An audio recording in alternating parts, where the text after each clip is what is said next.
L'astrologie est faite, et aussi les lunes pleines et nouvelles, pleines d'énergie, et de puissants vortex avec les équinoxes et solstices en complément. Des particularités et vibrations fortes qui vous ouvrent les portes vers une conscience autre, ainsi vous aidant à poser l'expression de votre véritable nature dans ce monde.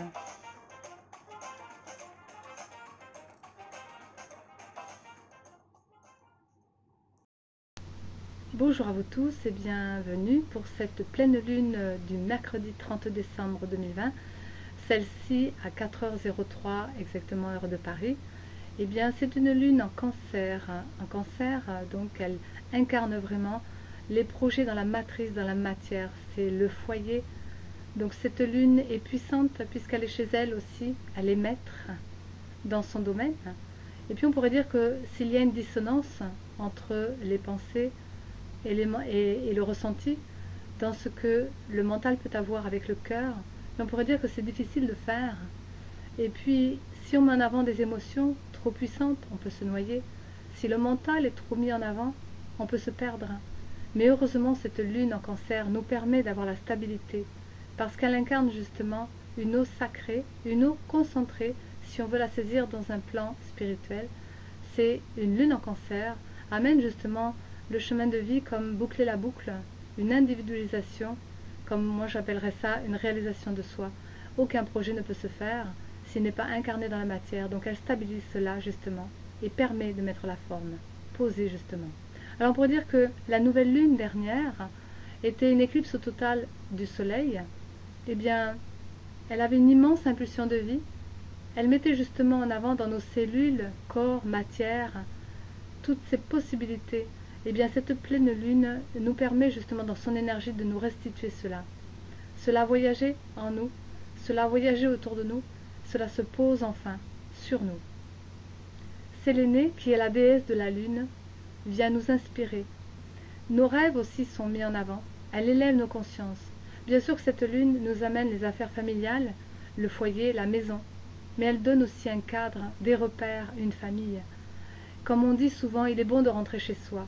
Là, on parlerait de la maison intérieure, c'est vue spirituelle, bien sûr. Prendre forme dans ses rêves, on peut justement poser dans cette maison intérieure toutes les énergies, parce qu'elle est force de stabilité, comme je disais tout à l'heure.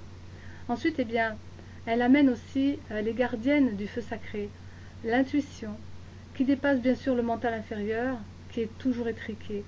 Donc en cette période de configuration astrale, elle nous donne l'élan, la possibilité que dans ce feu sacré qui naît dans ce foyer, la connaissance, elle va justement protéger, préserver, mettre la vigilance sur le masculin sacré, parce qu'elle donne aussi la possibilité de réussite dans toutes ses entreprises.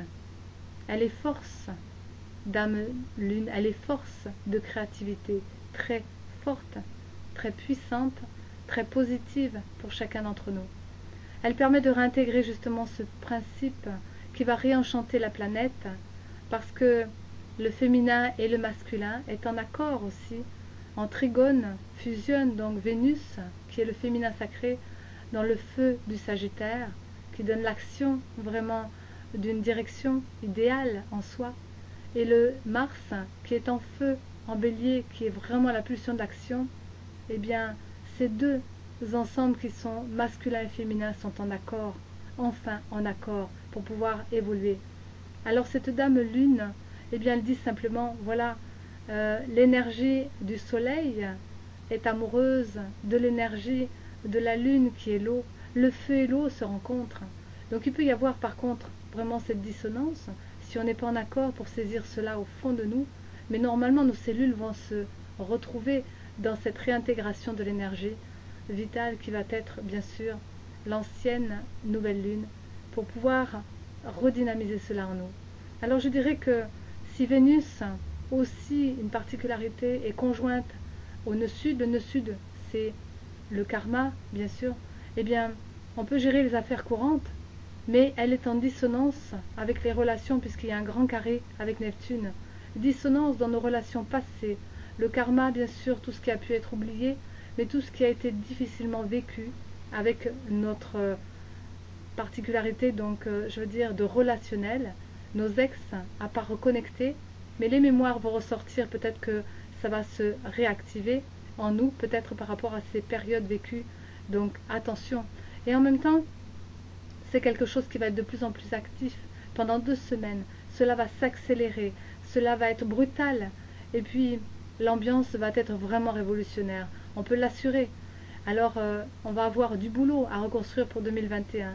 On va vraiment se mettre en avant pour que notre vie, la vie, l'ère du Verseau puisse démarrer et commence vraiment son ascension, sa mise en place, sa mise en forme, puisqu'avec cette lune, on peut démarrer la mise en forme et poser donc quelque chose, des projets, créer dans la matière, incarner son idéal, ce qui va être une force de poser ses bases pour démarrer vraiment, non pas des émotions négatives, non pas avec des forces du mental, mais malgré tout cela va quand même friter un peu, peut-être c'est un début, mais cela va s'accentuer dans le temps parce que c'est vraiment une accélération.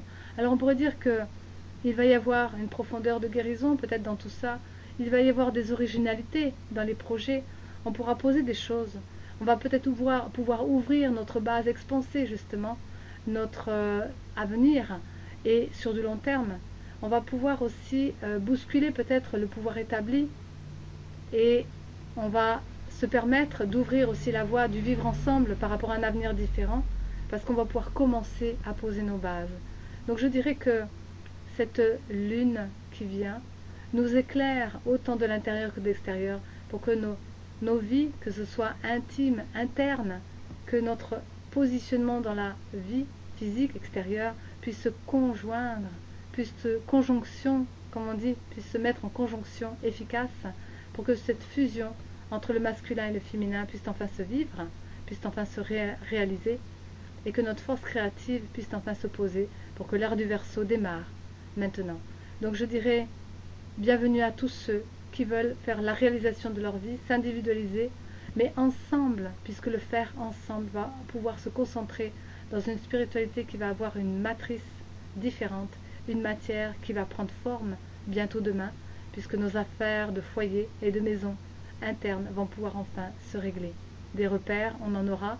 Peut-être que 2021 sera difficile pour ces repères, mais en tout cas cette base déjà va nous permettre de pouvoir nous asseoir nous-mêmes et ensemble commencer à cheminer pour que ce foyer central puisse rayonner et puis protéger et avoir une vigilance sur tout ce qui va être sacré au fond de nous, comme un feu qui va démarrer, qui va pulser, qui va bousculer, mais qui va permettre justement de poser l'ère de demain, l'ère du Verseau. En tout cas, tous les enfants du Verseau seront invités pour cela aussi.